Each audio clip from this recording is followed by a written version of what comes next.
Hola, entusiastes de la tecnologia. Si us agrada el món tecnològic, heu d'escoltar això. Alphabet, la companyia matriu de Google, acaba de fer una inversió de 5.000 milions de dòlars a Waymo. Aquest moviment demostra el compromís d'Alphabet amb la tecnologia dels vehicles autònoms.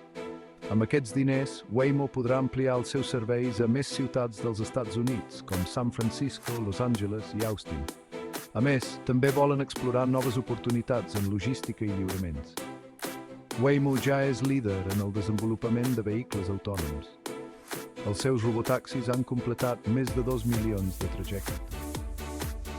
Fa poc, l'empresa va començar a operar 24 hores al dia, 7 dies a la setmana, en grans àrees metropolitanes. Això demostra la viabilitat comercial i la seguretat dels seus serveis. Segons Electrib, aquesta inversió té com a objectiu reforçar el lideratge de Waymo en un mercat cada cop més competitiu.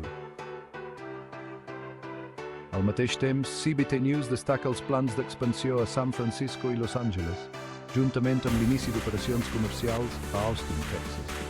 Amb aquest moviment, Alphabet vol consolidar la seva posició dominant en el sector de la mobilitat autònoma. Aquest camp està destinat a revolucionar el transport urbà a tot el món.